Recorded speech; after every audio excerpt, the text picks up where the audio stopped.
Hey, salut tout le monde, c'est Pegajinka, j'espère que vous allez bien. Aujourd'hui, petite vidéo pour parler justement du nouveau chapitre et du nouvel épisode de Beyblade Burst Gold, Beyblade Burst Evolution en VF, qui est sorti assez récemment, on va dire, le mois dernier pour le chapitre et la semaine dernière pour l'épisode. Et c'était pas bien, c'était vraiment pas bien, ça me casse les couilles déjà de retourner cette vidéo une deuxième fois, parce que ma caméra avait plus assez de mémoire. Et voilà, toujours est-il que ça me fait chier de faire cette vidéo, même si j'ai envie de donner mon avis là-dessus, parce qu'à un moment donné, faut arrêter les conneries, je suis désolé. Donc, le nouveau chapitre de Beyblade Burst God Evolution, ce que tu veux, et le nouvel épisode, donc parlait justement du personnage de Red Eye qui nous avait été introduit précédemment. Et on a la révélation comme quoi justement ce personnage est Shu Kurenai. Bon, avant de parler de l'épisode et du chapitre en eux-mêmes, il faut que je parle de ce plot twist de merde quoi. Si vous voulez, Red Eye nous a introduit ce personnage en nous disant littéralement ce n'est pas Shu Kurenai. En gros, si vous voulez, je vais vous exposer la situation pour vous rendre compte à quel point c'est de la merde d'avoir fait ça. On nous présente un personnage qui est extrêmement similaire physiquement à Shu. Il a des cheveux longs blancs, il a les yeux rouges, a priori, vu son masque. Il maîtrise Spriggan. Bref, ça transpirait que c'était Shu Kurenai, ça transpirait, c'était évident, c'était même caricatural, j'ai envie de dire. Et on nous dit non, ce n'est pas Shu Kurenai. Shu Kurenai est décédé, Shu Kurenai est mort. Bon, on découvre par la suite que Shu peut être potentiellement vivant, mais c'est pas ça le nœud du problème, j'ai envie de dire. On nous dit donc que ce n'est pas Shu Kurenai, c'est Red Eye, un autre personnage qui a justement pris Legend Spriggan de Shu Kurenai. Bien, ok. Moi, personnellement, j'étais très surpris quand on m'a annoncé ça. Quand on m'a dit justement que on a tellement forcé le trait pour vous dire que c'est Shu, mais en fait c'est pas Shu. Je me dis ouais putain c'est intéressant, ils m'ont bien eu. Voilà, j'ai réagi comme ça, j'étais en mode putain ils m'ont bien eu ces salauds. Et donc au final on m'a guidé, enfin on nous a guidé pour nous dire que ce personnage n'est pas Shu Kurenai, on a fait exprès de le faire caricatural pour que vous le pensiez, mais en fait ce n'est pas ça. Pour au final nous dire ah bah si en fait c'était Shu depuis le début. Donc voilà, est-ce que c'est possible à un moment donné d'en avoir plus rien à foutre de ces lecteurs à ce point-là? Ça me paraît dur. Ça me paraît franchement dur. Donc voilà, et encore, si avec ça, le reste de l'épisode et du chapitre est encore pire. Donc on va commencer par le manga. Donc dans le manga, on est au tournoi international de Beyblade, où en gros les plus grands bladers de toute la planète s'affrontent. Va donc y avoir un combat entre Red Eye et Louis Shirosagi en VF, donc Shirasaki Joe Louis en VO. Ils vont se combattre, donc Nightmare Longinus va affronter Legend Spriggan. Nightmare Longinus va donc briser Storm Spriggan en deux, donc merci, hein, vous avez recyclé juste le putain de battle que vous aviez fait il y a je sais pas, de un an, ouais, à peu près un an. Donc Storm Spriggan contre le Longinus, vous avez recyclé le même battle, donc bravo. Après ça, donc il y a un bout de Spriggan qui rentre en contact avec le masque, qui brise le masque et qui nous fait voir que c'est Shu. Donc à partir de cela, il y a Shu qui va péter son câble, qui va gueuler, qui va être en mode ah putain, j'ai encore perdu. Et en gros, vu que sa toupie est détruite normalement, il ne peut pas continuer le combat. Quand bien même il lui resterait encore des points, des rounds valables pour remonter le score. Et sauf que, tenez-vous bien, dans un tournoi officiel, il y a Louis qui arrive et qui dit non, t'as 3 jours pour te refaire une nouvelle toupie, mais de toute façon je te vaincrai quand même. Donc, je résume, on est dans un tournoi officiel. Et t'as un participant qui arrive de nulle part qui dit non, je modifie les règles, ça marche comme ça. Pourquoi, comment, on sait pas. Donc voilà, à un moment donné, est-ce que c'est possible de s'en battre encore plus les couilles? Encore une fois, là j'ai des doutes. Et on voit donc en réalité que justement Shu Kurenai qui est retourné au Snake Pit va concevoir Rokuen Spriggan. Et on apprend justement que il a dû renier ses amis pour s'améliorer, et d'où le Shu est mort. Voilà, putain, c'est un cliché, mais franchement, dans Saint Seiya, il t'aurait pas fait ça. Et Saint Seiya, ça a 30 piges. Sans putain de déconner. Bref, après ça, vu que les gens de Spriggan s'est fait casser en deux, il va dans le Snake Pit pour se créer une nouvelle toupie. Et là, je jure que c'est vrai.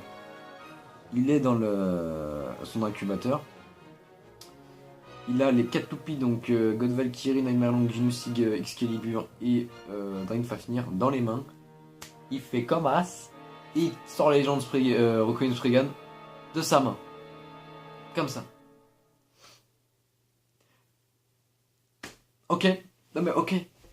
C'est-à-dire que, je le rappelle, on est dans un manga réaliste. Qui est censé avoir des éléments scénaristiques réalistes. Et on te sort un mec qui unit des toupies. On sait pas d'où il les sort comme ça. Et qui en ressort une nouvelle en mode Hisoka. Donc à un moment donné, je suis désolé. C'est de la merde. Je suis désolé. Donc soit c'est dans sa tête, c'est allégorique et c'est hyper mal fait. Je suis désolé. Soit c'est vraiment arrivé et scénaristiquement ça n'a aucun putain de sens. Et le pire dans toute l'histoire, c'est qu'il y a des mecs que j'ai vus sur la WBO et d'autres forums qui m'ont dit que le chapitre il était excellent. Mais putain, mais à quel moment? À quel moment faut qu'on vous encule pour que vous vous rendez compte qu'il vous baise? Et j'ai envie de dire, parce que je sais exactement, enfin, pour moi pareil, ça découle, ça transpire.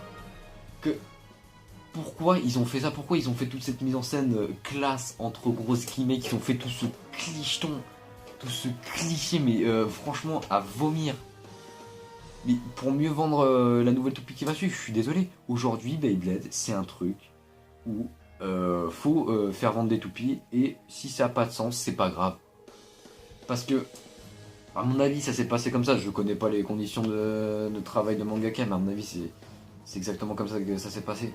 Il y a Takara Tomy qui a débarqué chez Hiro Morita, un de ses quatre, qui lui a dit: mec, le prochain chapitre, faut que tu hype les gens sur Rokuen Spriggan. Et le mec, il a été obligé de broder un truc à l'arrache pour justement faire vendre la nouvelle toupie qui est les gens de Spriggan avec du caoutchouc. Je suis désolé, c'est les gens de Spriggan avec du caoutchouc. Certainement que je dirais pas ça dans les news de Beyblade Espace où je résume l'ensemble de la toupie. Mais putain, sans déconner. Le truc, il t'est expédié en un chapitre de 40 pages. Comme ça. Sans explication, sans rien. Donc à un moment donné, je veux pas d'un Beyblade où on sort tout et n'importe quoi sous prétexte que les gens ils achètent comme des connards. C'est déjà plus ou moins le cas, hein, je suis d'accord. Mais à ce point-là, c'est vraiment légendaire, tellement c'est de la merde, je suis désolé. Donc on va parler aussi de l'épisode de l'anime, que là pareil, tout le monde a applaudi, c'était génial et tout. Alors, je suis d'accord sur un point, que c'était génial, c'était l'animation. L'animation était propre, elle était bien finie, il n'y avait rien à dire sur l'animation, je suis d'accord. Tout le reste autour, c'était de la grosse merde, venez pas me dire le contraire. Mais, ou alors si, venez me dire le contraire, ça se trouve, je suis qu'un connard qui sait pas réfléchir. Et dans ce cas-là, venez dans les commentaires et me prouver pourquoi vous avez trouvé cet épisode bien. Parce que moi, franchement, je trouve pas. Bref, dans cet épisode, c'est globalement la même chose qui se passe. Les seules différences, c'est que déjà, t'as Red Eye et Shu et Louis qui s'affrontent dans un stadium, dans une forêt. Comment le stadium est arrivé là, on sait pas, on s'en branle. Là, j'ai pas envie de développer sur ça. Louis bat Shu donc en burst finish, mais les gens de Spriggan ne se cassent pas. Et ce n'est pas un combat officiel. Mais Shu pète quand même son câble. Il est en mode oui, je suis pas assez fort, je me suis encore fait battre. J'ai envie de dire, putain, connard, ta toupie, à mon avis, ça fait 3 fois que tu te fais battre, ça fait 2 fois que tu te fais casser ta toupie. À quel moment tu te dis c'est la toupie qui a un problème? Sans déconner. Parce que c'est la même conclusion. Le mec il se fait battre, il se dit tiens, c'est la toupie qui a un problème, on va changer de toupie. Ok. D'ailleurs, hein, le combat du manga, il s'arrête sur un 2-1 et il faut 3 points pour gagner. Donc du coup, t'auras compris que il y a Chou qui va arriver avec les gens de Spriggan, qui va burst Longinus, il va gagner 3-2. Voilà. Donc là, pareil, hein, scénaristiquement, c'était subtil, hein, merci. Merci beaucoup de nous donner ce genre de choses qualitatives pour Beyblade. C'est très sympa de votre part. Merci. Ensuite, faut que je parle aussi d'un truc qui est arrivé dans l'animé, mais ça, putain. Ah, franchement, j'ai pas pu m'empêcher de rigoler quand j'ai vu la première fois. Donc, pareil, là, il se met dans son incubateur bizarre, sauf qu'il n'unit pas les toupies. Non, différence, tu le vois, ça ferme dans son incubateur, t'as un fondu au noir, et tu le vois marcher dans la neige. Alors, ok, je sais que c'est pas arrivé, hein, merci, je suis pas con. Mais partir en couille comme ça se fait pas. Sans déconner, dans un manga réaliste, je le rappelle encore une fois comme Beyblade Burst, ce genre de choses, tu peux pas le faire pour des problèmes de cohérence. Bref, je vais raconter la suite et puis vous me direz ce que vous en pensez, y a pas de problème, y a pas de problème. Donc il marche dans la neige, il est fatigué et tout. Et là d'un seul coup, t'as Nightmare Longinus, l'esprit, qui apparaît devant lui avec lui sur sa tête. Et donc ça l'a traumatisé, hein. Oh là là, je me suis fait burst par dents de requin. Et pour l'affronter, je jure que c'est vrai, il arrive, il te sort une hache du sol, la hache de Légende Spriggan, de Spriggan Requiem du coup. Il te sort une hache du sol, il te slash en deux Longinus. Après, il va voir Free et Fafnir. Il te fait un bond de 6 mètres, il te balance la hache dans la gueule de Fafnir, il explose. Après ça, tu vois dans une autre salle où t'as une espèce de monolithe noir avec une espèce de Dark Shoe dedans. C'est pas mal. Le monolithe noir il s'illumine et tu vois Spriggan Requiem en train de parler à Chou Corona. Je jure sur tout ce que vous voulez que c'est vrai. Qu'à un moment donné, t'as Spriggan Requiem qui est en face de Chou qui lui parle. Et après ça, il fusionne un peu en mode ombre en gueulant et c'est la fin. Voilà. Franchement, j'ai l'air d'avoir résumé ça comme de la merde ou pour montrer que c'est de la merde, mais je vous promets que c'est exactement comme ça que ça se passe. Regardez l'épisode, il sera en description. Regardez l'épisode, vous me dites ce que vous en pensez. Mais j'ai hâte vraiment de voir de la part des personnes qui ont aimé cet épisode et ce chapitre leurs arguments, parce que là, sans déconner, c'est même plus au stade où c'est de la merde, c'est à se taper le cul par terre, quoi. C'est sans déconner, j'ai l'impression de voir une parodie, quoi. Réellement. Donc voilà, conclusion, c'était vraiment pas bien. C'était de la merde. Et franchement, c'est d'autant plus triste. Oui, merci. C'était d'autant plus triste que le phénomène qui en découle de ça, c'est qu'aujourd'hui, Beyblade, le manga et l'anime, c'est fait pour uniquement vendre des toupies. On s'en branle d'avoir une bonne histoire. Le manga Beyblade et l'anime ont toujours été faits pour vendre des toupies. Hein. Ça, c'est... Je vais pas contre-argumenter là-dessus, c'est une évidence. Mais on avait toujours des auteurs qui avaient l'intention au moins de faire un truc un minimum potable et à mon sens assez qualitatif.